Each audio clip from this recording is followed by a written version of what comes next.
This is Jason Warbucks. This is Lane. This is Shani. This is your boy Steven, and you're now tuned into The Perspicax. What's going on, peeps? We're back. This is the Perspicax. This is episode 14, and I'm here with my lovely co-hosts, Warbucks, Shani, Lenice. What's going on? Hello. Hola. Hello. Oh, for our French speakers, comment ça va? Tout le monde. No, we're not doing that again. Why not? Okay. Yo, what are you talking about? We got some French we live in listeners. Ontario. We have some... Ontario is in Canada, and Canada's a bilingual country. And our Right? second And we have language viewers is... out there in France that listen to us. So why are we not speaking Congolese then?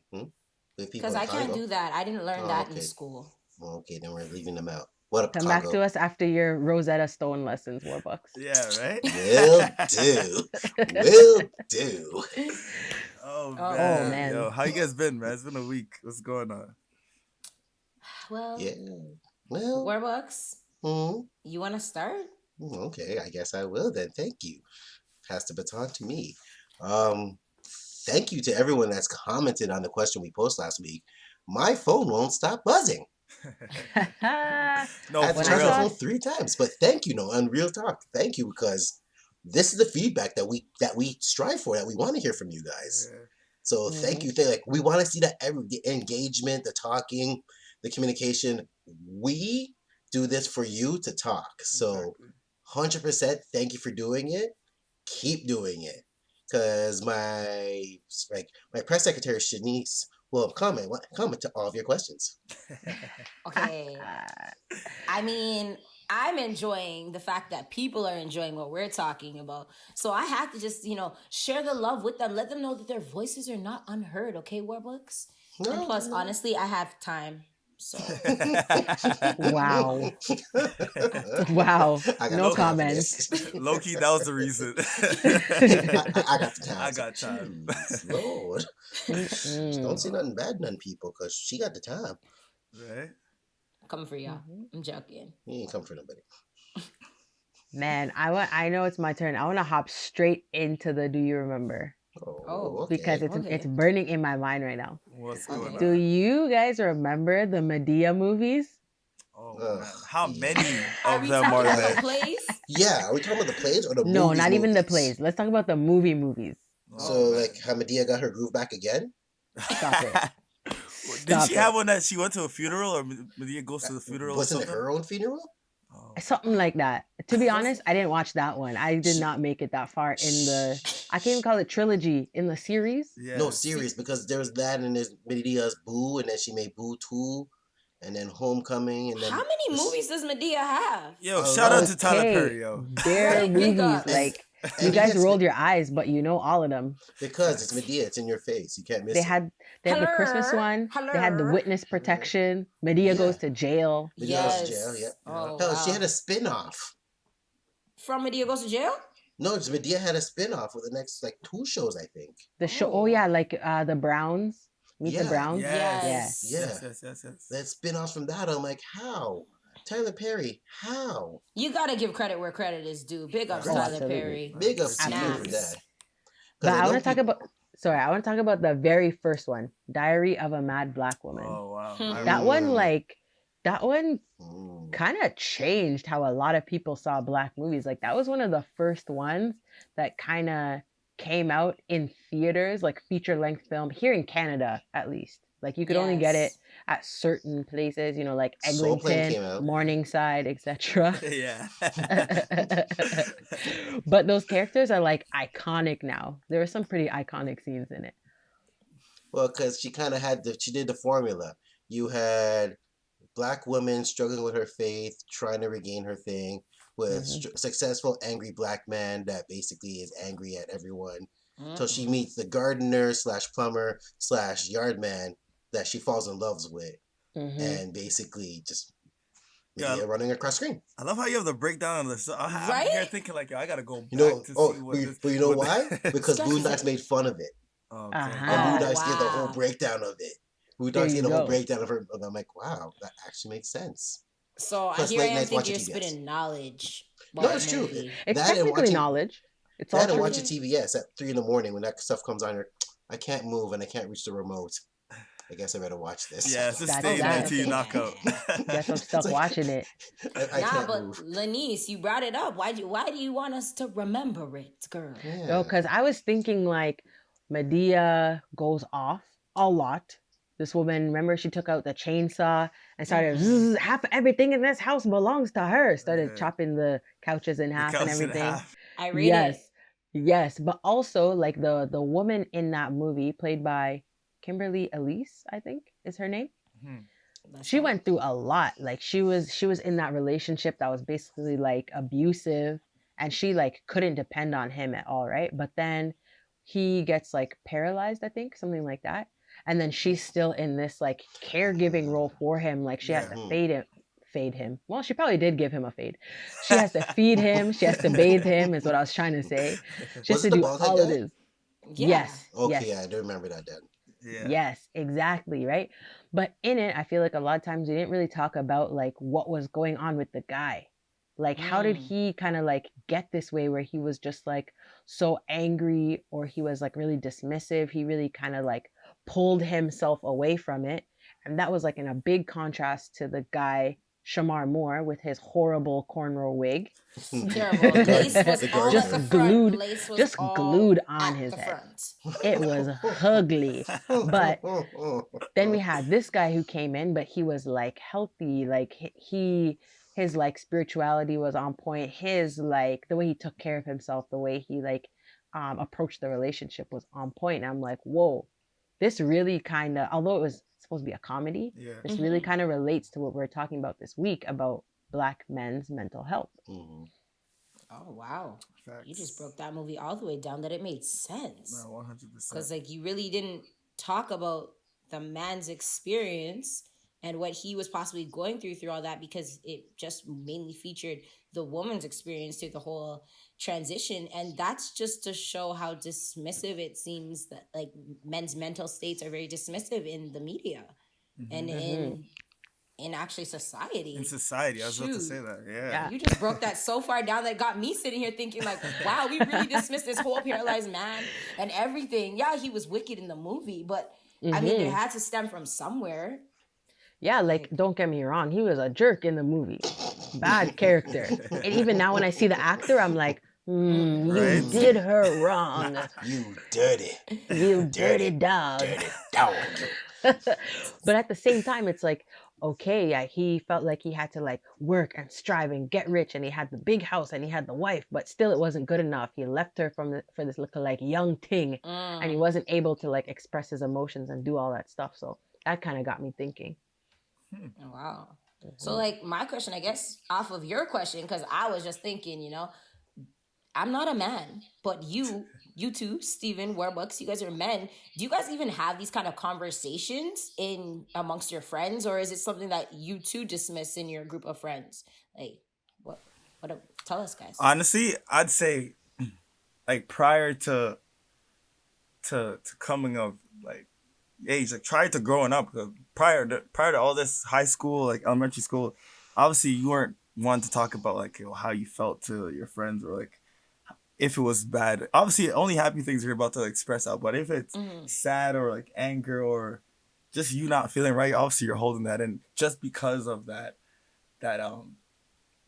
I guess that weight that society put it on men to say, oh, yo, men should be strong. Men should not be crying. Men should be, like muscular. Men should be, Masculine. Exactly. Just that whole persona that they put out to perceive, it just changed because once you get older, the conversations start happening, of course, because at the end of the day, now we all have jobs, like we all are going through the same stages in life. So I'm not saying everyone does it, because in my group we do, but it still obviously takes time to obviously open up about certain stuff like that. But it over time, definitely we have, just because, like I said, we've been going through the same stuff: jobs, schools, relationships, friendships. So it's kind of easier to express those type of feelings with people that have the same are going through the same things as you. So now 100% more than before, because before you're not thinking that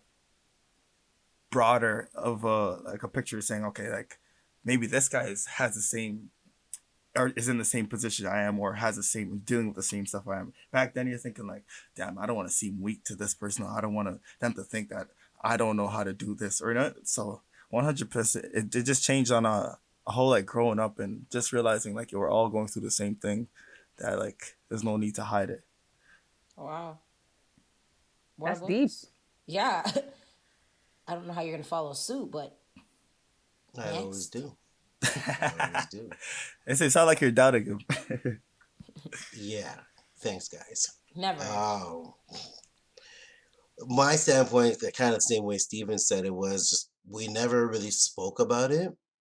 Growing up now, some of my friends, we kind of do touch it, but we kind of don't. Like, there's some things that we kind of don't share in a way like, oh, well, I'm not feeling this. I sometimes will vocalize what my mind's saying, but I know of most of my friends, like most of my core friends that grew up, they're all fathers now. They're all fathers and they all pretty much have, like, they all have daughters. So now they're kind of like, they don't really talk about it because it's a fear of like, maybe somewhere in their life they felt like they went wrong. They're happy they're like in their families and everything, but they don't really vocalize too much what they're saying. Like, sometimes I don't. Sometimes I'm so in my head that I feel like if I'm going to say something, it might come out terribly wrong, or it's going to come out weak sounding, or like I can't handle it when I felt like I could, and it eats away at me. Or just being perceived like completely different, because you could say something and mean it completely different, but somebody else is gonna take it a whole way. You know what I mean? You can say, "Yo, oh, I don't like, oh, something's not going right with me today." Someone might think, "Yo, that's stemming from your childhood," or you know what I mean? Like some people's minds could be a whole different than what you mean. So, and it's also displaying what you display on social media. You could look like everything's a-okay, sunshines, like you're feeling good, but deep down inside, it's not good. You're feeling worse than you even want to describe how. Yeah, that's a good point. Drake posted something, I guess today, maybe yesterday, and he's like, "Oh yeah, things can look all good in pictures, but remember, we don't live in pictures." Exactly. Just like simple one sentence, and people were like, "Oh my gosh, my mind is blown." Next caption. Yeah, exactly. but it's a good point. No, it is true though. 100%, 100%, and that's it's crazy that he's the one to say that, because like it's so many people that look up to celebrities or look up on to social media and saying, "Yo, that's how my life should be," and that's a big contributor to mental health, because like you'll see celebrities doing things on, and you're just like, "Yo, I should be doing that," or "Why am I not doing that?" Or you try to live that life when you can't, it's impossible because they're on a different level. So yeah, social media is hard on the mental health aspect, just because like I was telling we were having this conversation the other day. There's no rules on social media. You know what I mean? Like no, there's none. Not. There's no rules. No one's saying, oh, don't do that, or this is the 1 to 10. You can't do this. No, there's no one even made rules for social media. So. But then see, it's just like social media makes us have to portray that we're this big superstar. Like, exactly. When you're going there, everyone's like, "Oh yeah, he feels like he's the man. Look at him, feels good." But as soon as you get inside your house, take off your shoes and sit down, you crumble. Yeah. Like, I'll even admit, like early this week, I was filled with so much self-doubt. I'm in my head, I'm like, yo, I have to finish this. This is not getting done. I'm falling behind. And I'm like, what's wrong with me? I'm like, I shouldn't be like this. I turn and look on social media and seeing everyone having a grand old time. People look like getting stuff, people having fun. I'm like, why can't I have fun? Why am I putting this pressure on myself? Like, I don't feel worthy. I don't feel like I'm up to par. But I have to walk around with a smile on my face. I have to show people I'm having a good time, because you go on social media and sometimes say, hey, you know what? I don't feel up to it. Some people will be like, oh, why are you complaining? Oh, what's wrong with this guy? Some people will kind of feel like, oh, you know what? Maybe there's something wrong. We should reach out. Other people are like, yo, why are you putting this on social media for? Why are you reaching out? Like, what's wrong with you? Man up. And that's why we need yourself. That's how we need to, like, personally, I do like once a month, like take a break from that stuff, bro. Because even my friend just now, he just did 90 days Like no Javon. Yeah, he just did 90 days, 90? nothing. Yeah, he just called me yesterday. He's like, yo, bro, 90 days are up, bro. I was like, yo, holy. Yeah, he's just like, yo, he came back on social media and he posted one thing. He's like that just really slowed everything down for him. You know what I mean? Like now this guy said, yo, he smoked and like, yo, bare ideas are coming to his head. Like he's just ready to start, like he's just starting over, kind of reset, you know? But yeah, it's So definitely, you guys, oh, sorry. no, I'm Finish just your saying statement. it's definitely needed to at least like step away from that as well. Cause yo, mentally it can definitely affect you. Well, we're talking. You guys like brought it into social media, but outside of social media, prior to social media, I feel like this has always been dare I say, a dismissive topic in society for men, because before we had social media, it would be men's gatherings and you go to have a cigar to celebrate something, but you're never just. They say that you smoke cigarettes when you're stressed, so to speak. So like you never have cigarette days. You guys have cigar days. You know, you're always celebrating your wins, but you're never sitting there when you guys are all smoking the pack because you're so stressed, you know? And if you throw it back to even before social media, I feel like we've dismissed the men's mental state because we look at it as predominantly strong, and that they're not supposed to have weak moments because that's what society states for men. And so that's why I wanted to ask you guys, like, now I know we constantly talk about changing of the generations and breaking generational curses, so to speak, but are you yourselves actually going about that and having those difficult conversations with your male counterparts to figure out, hey guys, this is what I'm dealing with, boom, I don't feel well. Like Warbucks, I commend you for openly just telling a bunch of people that you had self-doubt moments, right? I commend that because it's not something that's ever brought to the forefront. Mm-hmm. Not at all. Like a lot of people, No. that's something you rather not say. You know what I mean? Like it's something. Well, not me, but well, in general, because you'd rather not. People want to think negative of you, rather than think positive. So like anything negative, you're keeping that to yourself. But Yeah. realistically, like we're all going through the same things. But see, the thing is, the people that want to tear you down and feel as bad as they do, once they see that there's a chip in your armor, they're going to focus their attacks to that. Yeah. They're going to sit there saying, you can't do this. You're not capable of that. You can't focus on doing this or that. And then somehow, like, you could be boastful and prideful and say, yeah, I can. But you're going to hit yourself and go, but wait, what if I can't? What if they're right? What if somehow, some way, they see through me and I'm not as big and as not as successful as I feel like? Yeah. Wow, this is such a good start. Like this topic is an important one, and obviously it's one that definitely needs to be talked about and definitely needs to get some more airtime. As you know, here at the Perspicax, we have two female co-hosts, two male co-hosts. But today, for the topic of Black men's mental health, we really wanted to bring in a guest speaker who could bring us a new perspective, bring in some more knowledge, bring in some more wisdom. So stick in with us. After this word for our sponsors, we're going to have a guest. And don't forget, if you are not following us on our IG page at the Perspicax, you are missing out. The conversations are going wild. The promos are going wild. And you can also subscribe to us on YouTube if you follow the Build Your Vibe page. But now, let's get a word from our sponsors. Hey, are you having a special event and want to add a sweet touch? Look no further. Sugar and Pops Desserts has you covered. We make desserts for any occasion or holiday and promise to bring all your ideas and designs to life through our desserts. Anything from decorated sugar cookies, cake pops, and more. Sugar and Pops desserts are available in tons of great flavors, and we also have vegan options. Sugar and Pops Desserts is a small Black-owned business located in Durham region. You can contact us via email at sugarandpops@gmail.com, or you can direct message us on our Instagram page. You can find us on Instagram under the name Sugar and Pops, and that's SUGANPOPS. So make sure to hit up Sugar and Pops so you don't miss out on the amazing desserts that you could have at your next special event. All right, everybody, we are back. Thanks for sticking with us through the first half this week we here at the Perspicax are super excited because we have our very first guest. Today we have with us David Grant, and we're just so excited to hear about what he has brought with us. I'm going to let him introduce himself, but David and I know each other from university. We went to McMaster together, and that's how we met.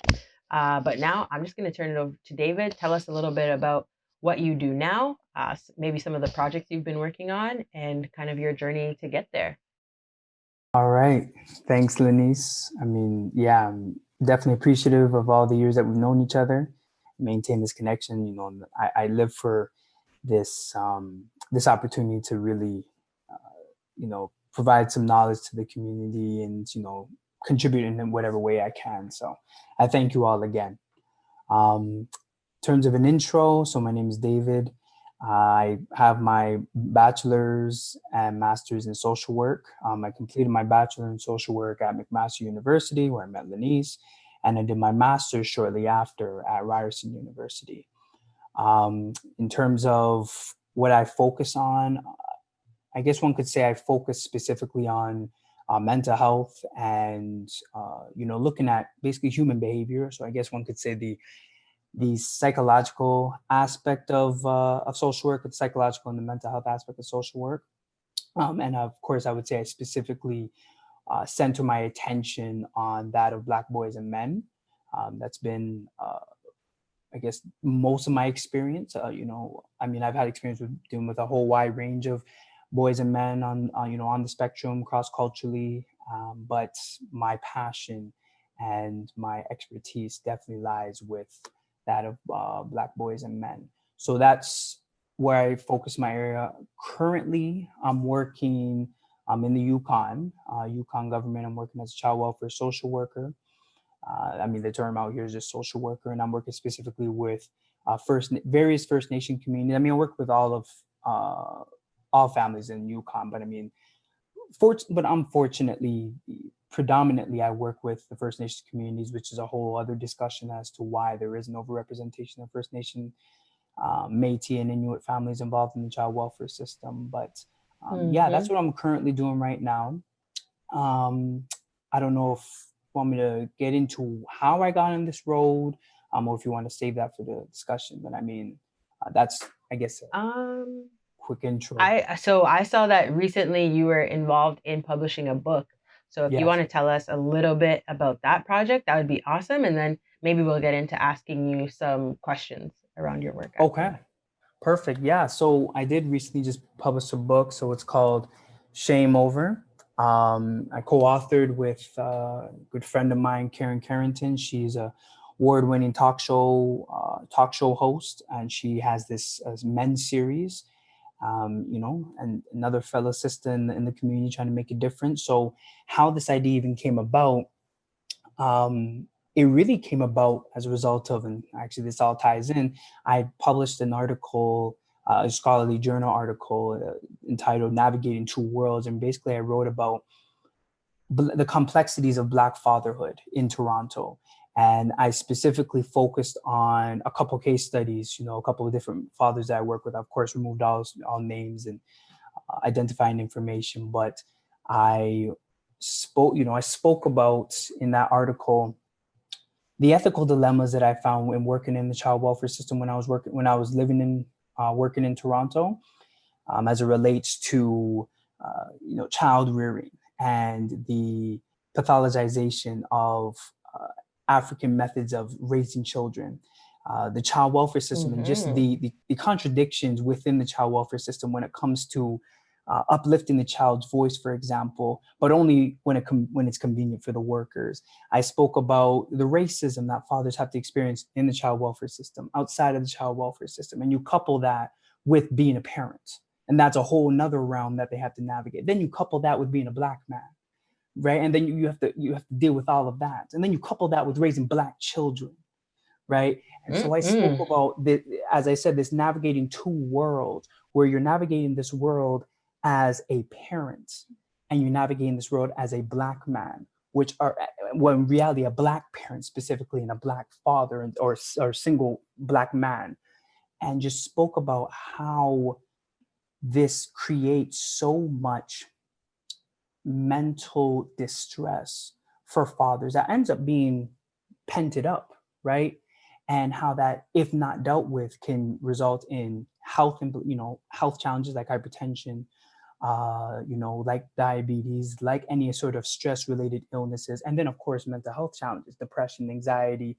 I would even say possibly early onset of bipolar, right? Just different post-traumatic stress disorder, things like that. And so I published that.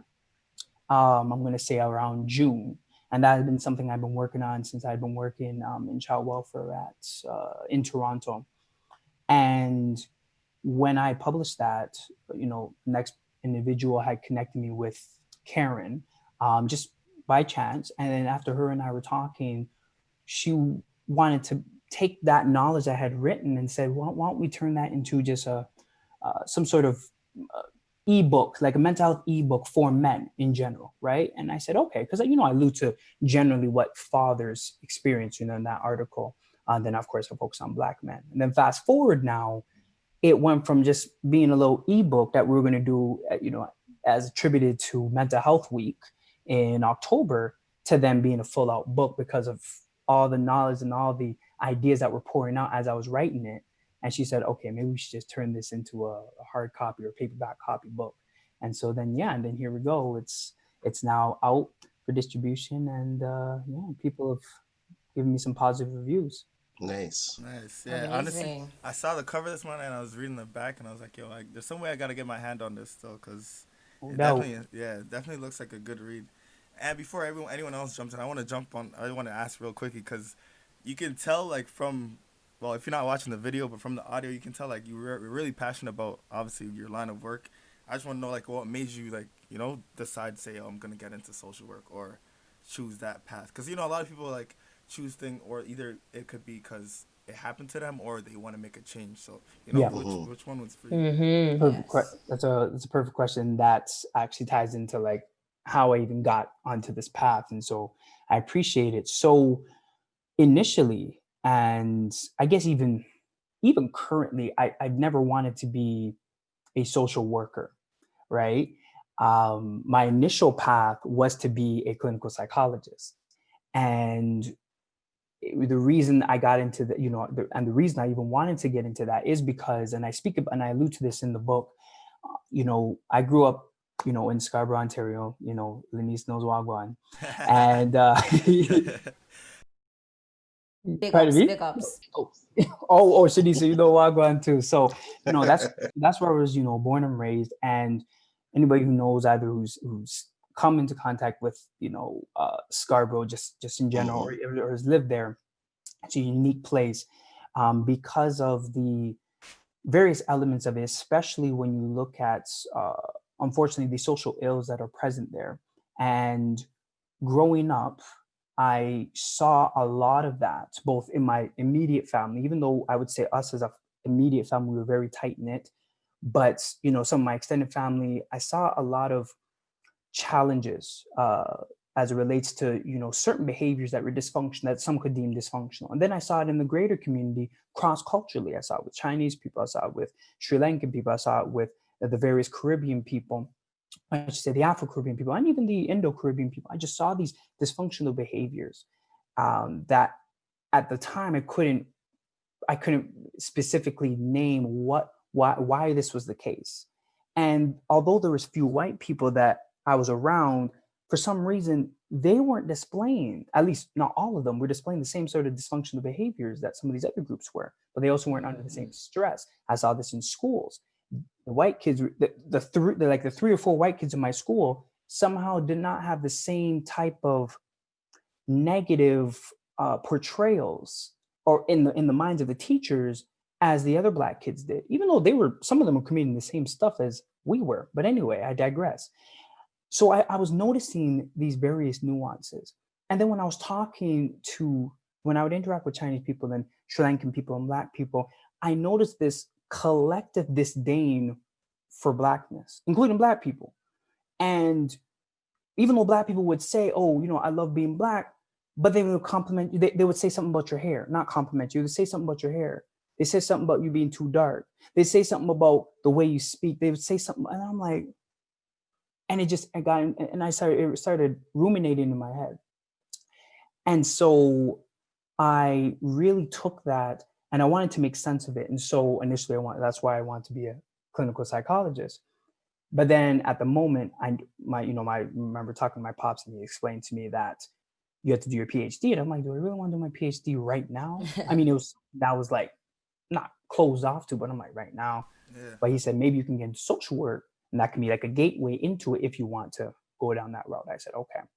So then I ended up applying, got into McMaster, and then I got into the social program when I was there.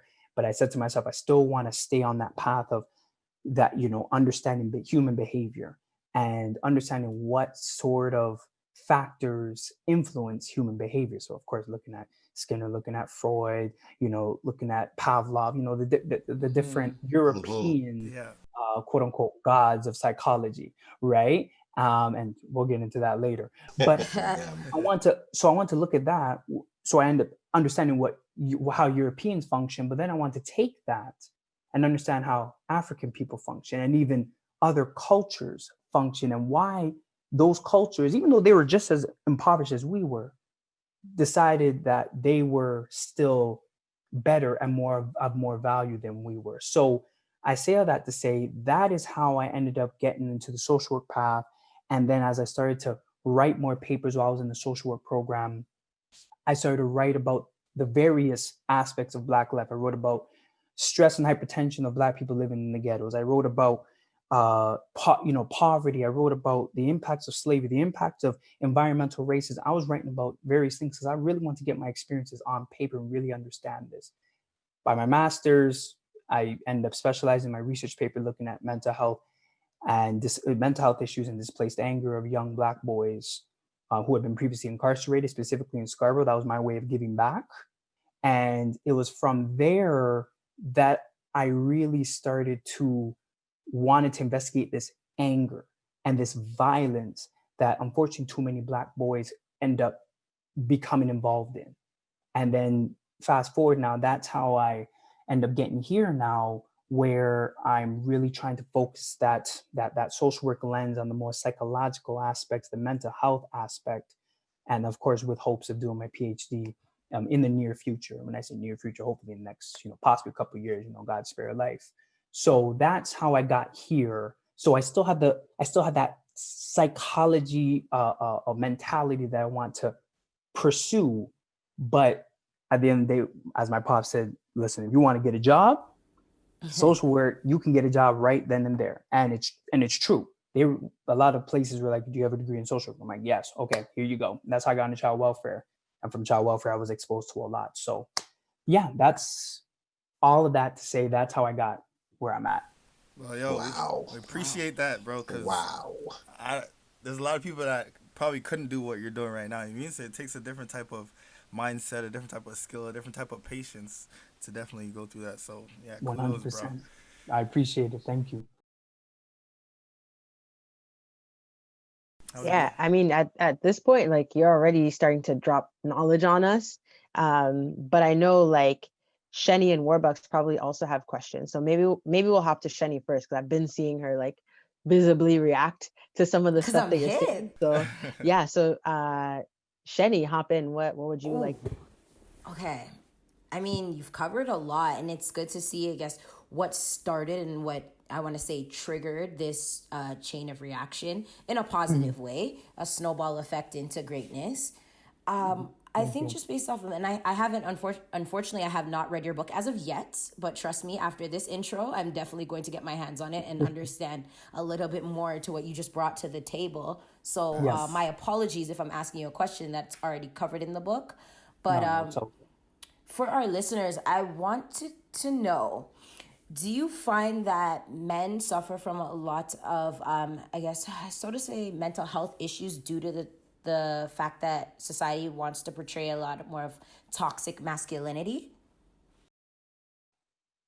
So when you say men, are you talking about men just in general? Like we can stick with whatever, so I would say Black men, actually. So this notion of toxic masculinity, is an interesting one. Because I guess I can speak in general towards all men. The short answer is yes. As a result of this, and I'm going to be very frank, as a result of this idealization of European masculinity, because when you look at the root of what quote unquote being a man is in this day and age, it's European, right? It's being a European man, and I'll get into that as it relates to toxic masculinity. Yeah. But unfortunately, because of colonialism, because of imperialism, because of Eurocentrism, what was traditionally attributed to manhood, to be a Chinese man, to be an Indian man, to be an African man, to be to be an indigenous man, has been distorted to now try to be a European man, which, as we can see, doesn't even work for European men. Ooh, right? David Wood. Which is, sorry, sir, I wasn't ready. The irony. Which is the irony, right? You have European men complaining about the struggles of being European men, let alone if you're non-European. But anyway, so as it relates to all men struggling mental illness, well, of course, because if you're a European man, you're struggling to be something that that is so challenging to be, right? Because what does it mean to be a man as a European man? You don't show emotion. You're always tough. You have to dominate. You have to be powerful. Do you know how much pressure that is? That's a lot of pressure. That's a lot. Right? That's a lot. I'm not a man, but I could just imagine. Right? So that's European men trying to be. So you look at the UK, you look at Sweden, you look at Italy, you look at European nations across the world, you look at the States, you look at Canada. These men are committing, or I should say, dying by suicide at high alarming rates. Why? Because they can't even follow in those footsteps, right? Because it's so much pressure, and to pent that up of not showing emotion, to not cry, to not feel, that's a lot. So that's European men. Now, when you talk men in general, you're trying to be something that's alien to your culture. That's not indigenous to any of those cultures, to not show emotion, to not cry, to not be family oriented, right? To not have a balance in gender roles. That's alien to most cultures. I'm not going to speak for every single culture outside of the European context, but that's alien, at least to African people, right? I like that. That's big. Wow. Yeah. That's really big. I had to write that down. Yeah, same here. Right? So when you really think about it, that's really what's rooted in a lot of these mental health issues amongst a lot of these men, is that they're trying to be something that's alien to them. It's foreign. What do you mean black men are to be the only ones working, right? To be the breadwinner. You can't find me a time in history where African women weren't working. You can't find me a time in history, right? But again, when your identity is attached to that, and when you can't meet that, well, of course, that's going to trigger mental health issues, because you're like, well, I'm trying to be that. What do you mean we can't show emotion when we're at a funeral, when something sad happens? We have to pent that up? What are you talking about? Show me in history where we were doing that pre-colonial. And to this day, I haven't gotten an answer. So I'm going to presume that didn't happen, right? So now you transition to this notion of toxic masculinity. It's a very tricky term, because Black manhood in general has always been toxic. So when people try to say, and this is what, and I always refute, and I did this in school, and I do this to this day. When people try to say, when men in general, I'm like, not Black men, unless you're talking about the ones who are acting hyper masculine, which in reality is acting European. Yeah. But when you're talking toxic masculinity, I'm like, well, what's toxic masculinity? And when you really break it down when it comes to Black men, toxic masculinity in the days of slavery was saying no to oppression. Whew. So if that's toxic, well, I'm sorry, I'm going to be toxic, because they were deeming Black men who aroused slave revolts, who said no to being oppressed, who defended Black women, who defended Black children. They categorized them as mentally ill. They categorized them as abnormal. They categorized them as bucks. We were dehumanized to the point of male deer, right? So that was considered toxic masculinity. So when that's happening, and when we're getting angry because of being oppressed, well, of course, they pathologize that. And they say, oh, look at these Black men just always angry, always wanting to to strike back against oppression. How dare they? So when we're engaging in manners like that, well, of course, they're going to perceive that as toxic because historically speaking, we're saying no to oppression. So now you fast forward now, they're trying to lump all men together, saying, oh, well, when Black men carry on with this bravado, when they carry on with this confidence, when they are not docile, well, that's toxic masculinity. I sit there and I'm like, really? So what does it mean to be a Black man then? Exactly. And then you see what they celebrate. And this is no knock on men who that's naturally who they are, but we have to be very careful with this whole notion of toxic masculinity when we're talking about Black men. Am I saying that there are some Black men who think beating a woman or carrying or boasting about their gold chains is acting in a in a braggadocious manner? Of course, that's hyper masculine, right? Mm-hmm. We can say that because you're being hyper, Right. But toxic masculinity is a very finicky term because of the history behind it, especially when depending on who's saying it. And I'm gonna be honest, if a white woman's saying a Black man's is engaged in toxic masculinity, I'm already ruling it out. It's irrelevant because there's a history of what white women have deemed masculine and non-masculine. So that's my tidbit about toxic masculinity. That was big. Well, Sir, thank that you. That is not a tidbit. That was a novel. Not a tidbit. Like I got chills. Right? I was just about to say, Lenice, you took it. I got chills. I got hit on different levels that I didn't even know I was gonna get hit.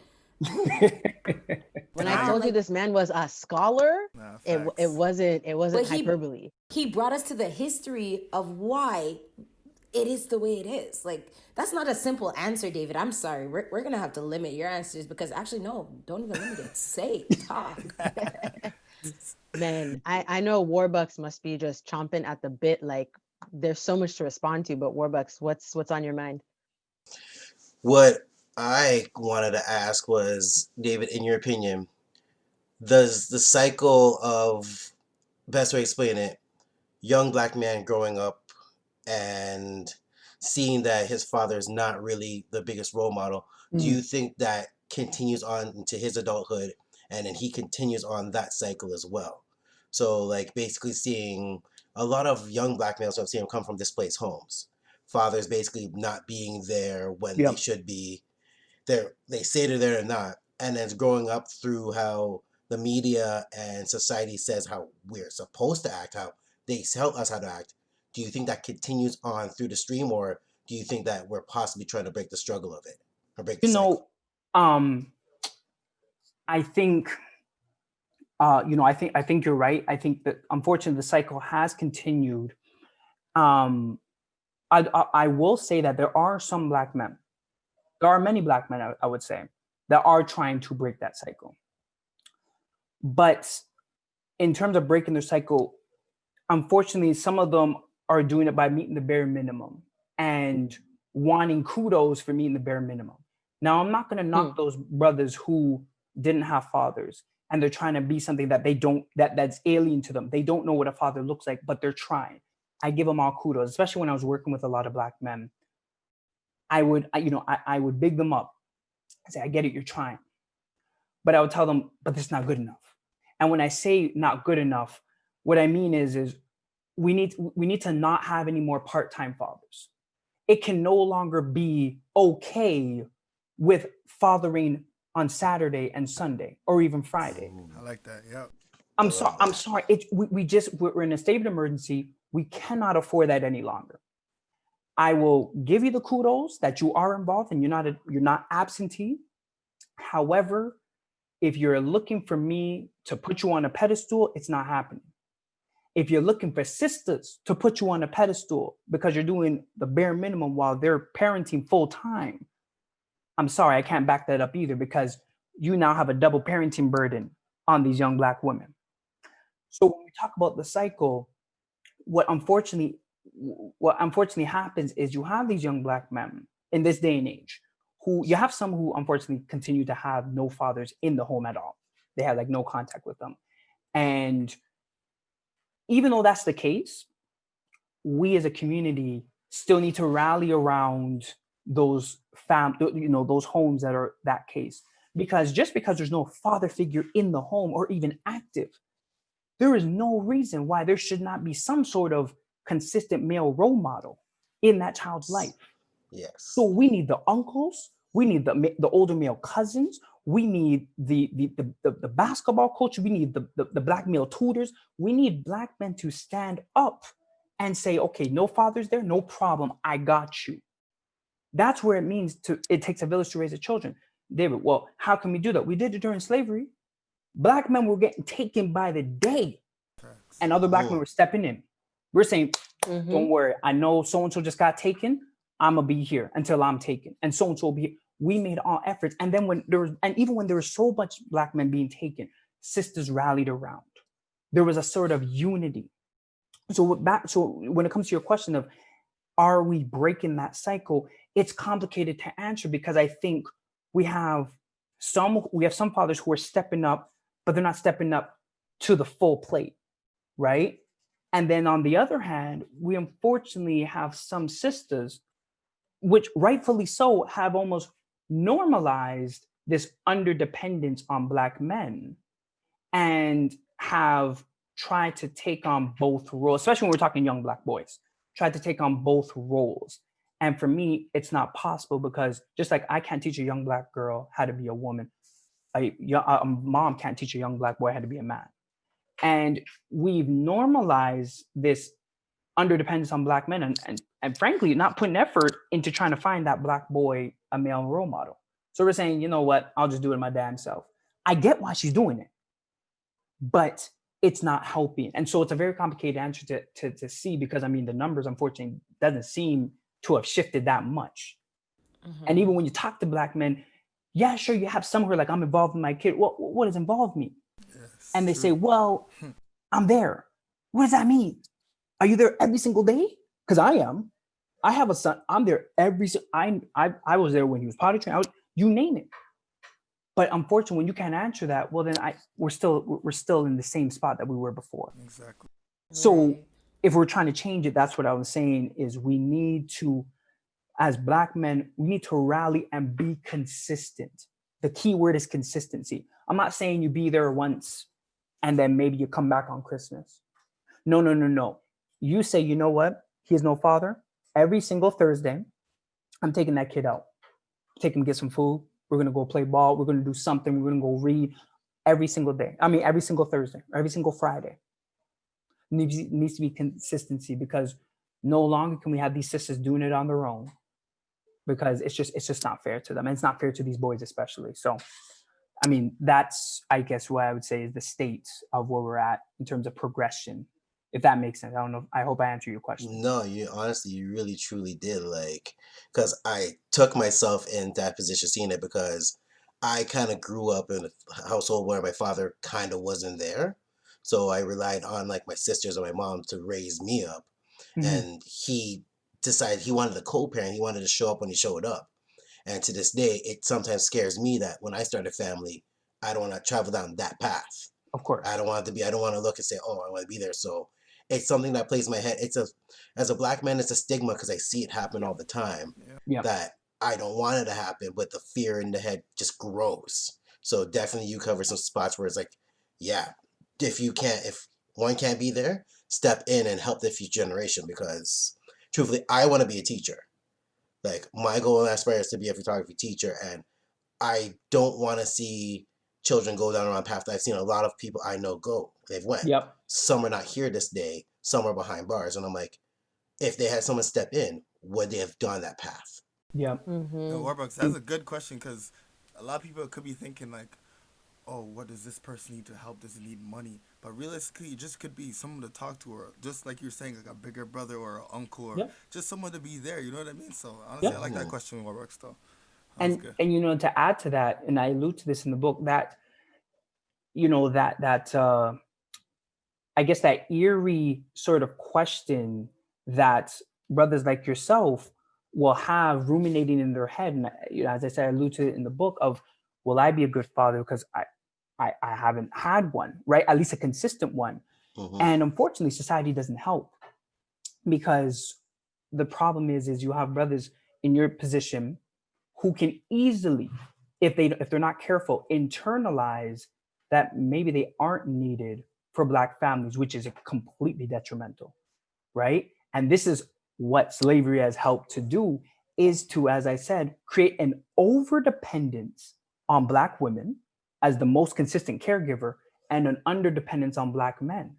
And justifiably, you have some Black men, and I even say this boldly, who I get why they detach themselves. It doesn't make it right, but I get it.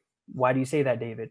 Well, when you are told by society, when you were told by some of these Black women who never had fathers either, so they don't even see the role or the reason to keep a Black man in their life. It's like, I've been doing it by myself. My grandmama, my mama, my great grandmama, I don't need y'all, right? You begin to internalize that thinking, and then again, it goes right back to the European manhood. I don't have no job, I don't have no power, and the white man's oppressing me. Now the sister, she makes more than me, right? What purpose do I have? So I step back. I socially detach myself from the family. I know it's detrimental. I know it's bad. And I know I should be there, but I personally do not feel that I have any purpose. It makes sense, but it's of course not right. And so this is unfortunately what happens. It becomes internalized with a lot of these men, and to their own detriment, they detach themselves as a way of coping with that, I guess you could say that internal conflict that they're experiencing, because society saying one thing, community saying another thing, your family saying another thing. And so this is unfortunately what men have to fight in order to be there for their family, to not repeat the cycle, right? How do you fight it? This is where you seek counsel from older men who are positive examples, who are fathers. This is where, if you need to go to therapy, get healing, right? Deal with those ruminating thoughts, as you said, Warbucks, of, I don't know if I'm going to be a good father. Okay, well, let's look at that. Why do you think that? Well, because of, and then you go into it. Get the healing, get the tools that you need so you don't have to repeat the cycle. The problem is a lot of Black men don't go that route. So they think, I'm going to just tough it out. That don't work. It don't work. That's true. So this is unfortunately what has to happen. You have to confront what the issue is, that ugly, really disgusting feeling that you have, and you have to confront it, deal with it, and see how you can address it, and you see how you can heal from it and be the best man that you can be. So this is what we have to do. But I get why a lot of brothers detach themselves. I get it, because society is telling you you're not needed. The white man has replaced us. The white man gives the Black woman the job. They give the ones who are on welfare, they give the welfare. They are the ones who educate the children. What purpose is there for a Black man? I don't know what a father is. That's fine. I can go and ask the police officers, what does it mean to be a Black boy? I can ask the teacher, the male principal. I can ask the male correctional officer. And they'll tell you what it means to be a Black boy in their minds. Yeah. So this is unfortunately what happens. And so we have to, of course, stray away from that and heal from our issues in order to be there for our children. Yeah, man, that's really good. And a lot of what you said kind of connects to what I wanted to ask you about, because you touched earlier when you were talking about masculinity on this idea between like the individualist focus of like European cultures versus the collectivist focus that a lot of other cultures have in the world, particularly in Africa, right? And so I'm wondering, in terms of mental health issues and mental wellness, do you think it's more powerful to have this kind of like organic mentorship or professional services? And it might not be an either or, it might be that they work well in tandem. But even when you were talking to Warbucks about, like stepping in and filling in roles for people who are potentially fatherless, but then also say getting therapy for yourself individually, like, do you think one is more powerful than the other, or do they work together? What's your opinion? I think you need both. I think in terms of for acute success, the organic mentorship is very helpful, right? It's extremely helpful because it can fill in that void that has been created as a result of various issues, right? That void of not having a father, or that void of not having a positive father, because you may have had a father, but he may have been abusive, right? So that positive, healthy male role model, that organic mentorship can fill that void, but it's acute. If you're not dealing with the hurts that has left. You're not dealing with the internal scars. You're not dealing with the anxiety that has been aroused as a result of not knowing if you're being a man because you have not had anybody show you what it means to be a man. Well, see, that requires more healing. Now, in terms of professional, it depends on which profession we're talking. If we're talking somebody who's had training and they're coming out from an Afrocentric standpoint, well, those professionals, of course, are key.